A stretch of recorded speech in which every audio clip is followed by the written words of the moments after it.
Adventurers in Dungeons & Dragons have access to a variety of armor types, ranging from leather and hide, scale and chain, to full plate mail armor, with several other kinds of armor in between.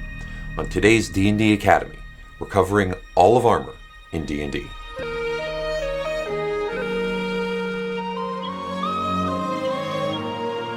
Welcome back to D&D Academy.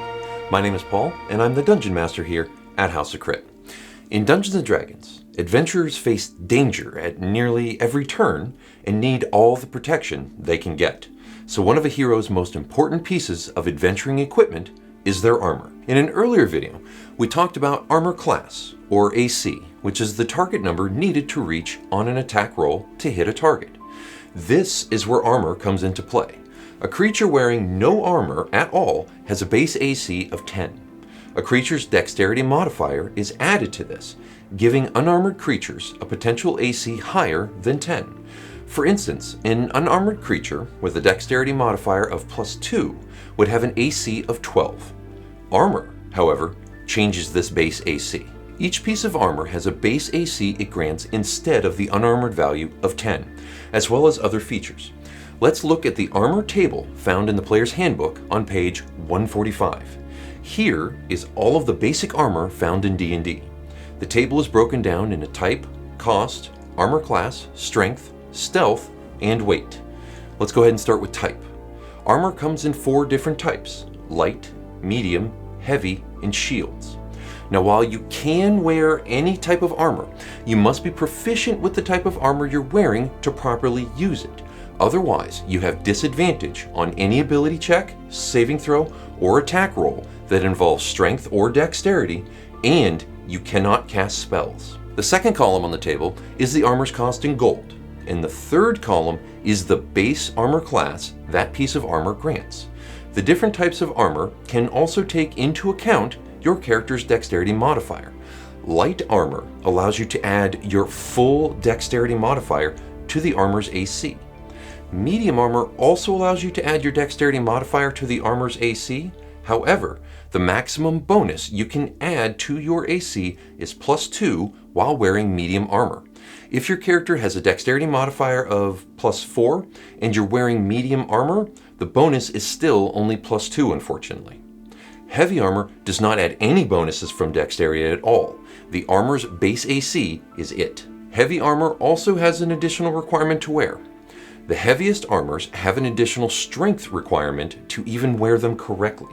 Shown in the strength column, you must have a strength score equal to or higher than what is listed here. Otherwise, your speed is reduced by 10 feet while wearing this armor. For example, chainmail has a strength requirement of 13. So unless your strength score is 13 or higher, you are slowed down while wearing this armor. Also, some armor is noisy to move around in, so if the armor table shows disadvantage in the stealth column, the wearer has disadvantage on dexterity stealth checks. And last on the chart is the weight of the armor. Let's go over shields real quick. Shields are a separate type of armor.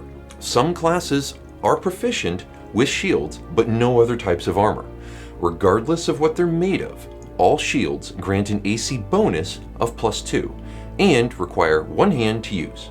You also cannot benefit from more than one shield at a time. Now, 2 more things to cover with regards to armor before we're finished. First, let's talk about getting in and out of your armor. On page 146 of the player's handbook is the donning and doffing armor table. The time it takes to don or doff armor depends on the armor's category. Don means to put on armor, and doff means to remove one's armor. You benefit from the armor's AC only if you take the full time to don the suit of armor. If you have help, reduce this time by half. And why would you want to remove your armor? Resting. Now, this is not covered by the player's handbook, but in Xanathar's Guide to Everything, so your Dungeon Master may not use these rules. But I certainly do, because I like to maintain the reality of my games. Sleeping in light armor has no adverse effect on the wearer, but sleeping in medium or heavy armor makes it difficult to recover fully during a long rest. When you finish a long rest during which you slept in medium or heavy armor, you regain only 1/4 of your spent hit dice a minimum of 1 die, instead of the normal amount of half of your spent hit dice.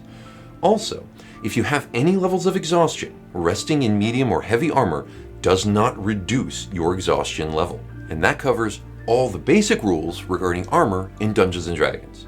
Thank you for joining me today down in the dungeon, and if you've been enjoying this series, consider hitting the like and subscribe buttons, and dropping a comment below on what topics you'd like for me to cover in any upcoming videos. In our next video, we'll be continuing our series on items and equipment in D&D with weapons. So I'll see you all here soon.